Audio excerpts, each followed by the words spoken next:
Hello and welcome back, YouTubers. This is Protomario, and today we are reviewing the Super Nintendo. Now, in a previous video, I reviewed the Super Nintendo Model 2, more commonly known as the Super Nintendo Slim. But like all good game systems that have a different model, they have to come from somewhere. So, looking back, here is the original Super Nintendo box. Yes, I did keep the box for all of my life, and this is what I got during Christmas. This is one of the most earliest versions of a Super Nintendo. As you can see, the box is a bit scraped up, but still intact for the most part. Doing an overview of the box here, you can see what exactly comes in with your Super Nintendo. Came with 2 controllers and Super Mario World. Something game companies have gotten away from, is including a game with their game system and an extra controller. From here we can have a look at some of the more fine print, where it tells you exactly what it does include here. And something funny, it says dazzling 3D graphics, which was not true at all. The Super Nintendo was only capable of 16-bit, but during this period, when this sucker was just released, stereo was coming about, and it announces that it has digital stereo, which it did. Another funny thing I always thought was that it said high-tech controllers. Like, these are high-tech right here. But I guess back in the day, maybe it was, you know. I just remember when I grew up with it, it was like the thing to have. So, you can see this as the official Nintendo seal quality, and this looks just like every Super Nintendo box game that you ever saw back in the day. So, let's look at the side here. Don't disconnect your NES. Included everything you will need to connect your NES and new Super NES to your brand new TV. So, that's kind of on there. That's kind of nice of them to put. And look at the back here. You can see what it says here. You're about to experience a whole new dimension of gaming entertainment. Explains what comes in it. It shows you the Super Mario World little preview. This was during the times where these things weren't locked up in glass cases and you could actually look at the back and say, did I want to buy it or not? So looking at the side here, you see some previews for some games. Pilot Wings, Legend of Zelda: Link to the Past, F-Zero, SimCity.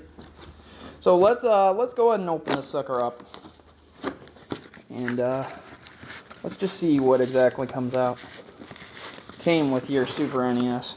Now please note that I did remove the connections and controllers. Go ahead. There is no smoke coloring on it, as you can see. There's no oranging. Even the stickers are still on here. Power switch must be off before loading or removing a game pack. And it says USA by that. The main difference I talked about in my other video, there's an eject button right there. Eject, power. And right here is the LED. It would light up if it was on. Well, not right there. That just tells you the position. But here, it would light up if it was on, and it would cut off if it wasn't. Along the front side, you can see same exact configuration as the Model 2. And reset button looks a little bit different. Power button.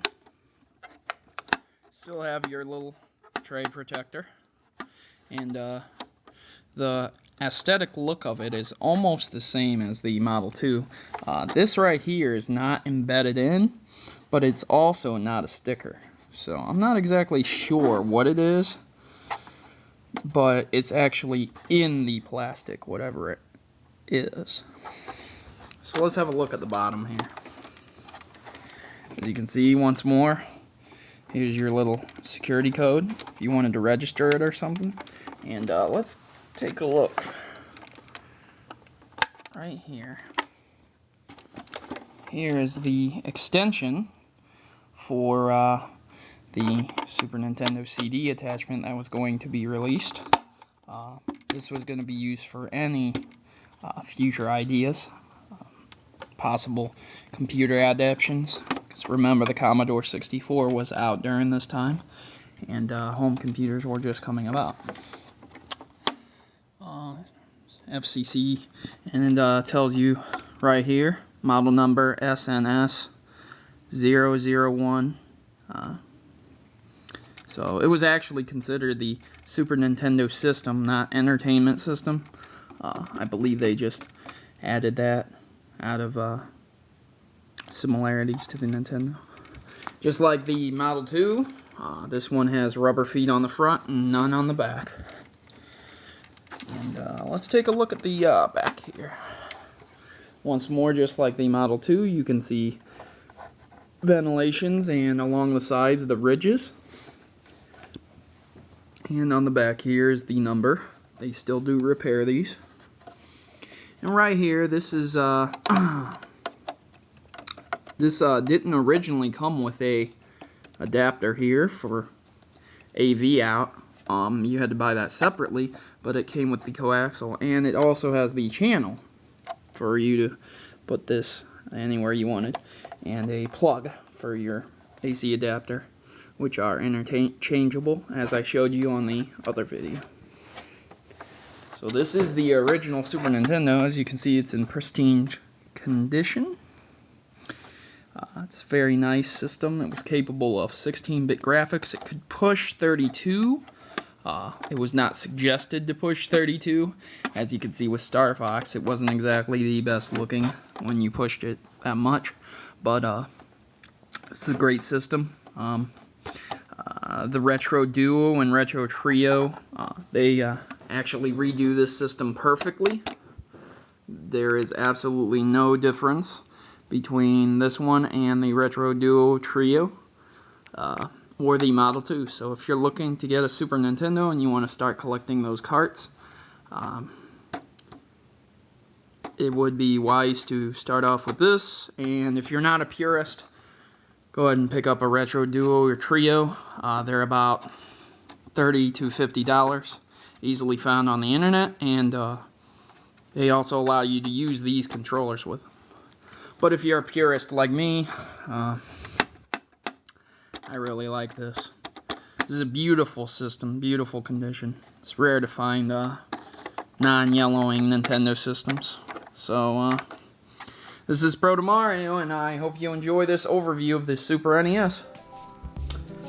Subscribe, thumbs up, and please leave a comment. And I'm signing out.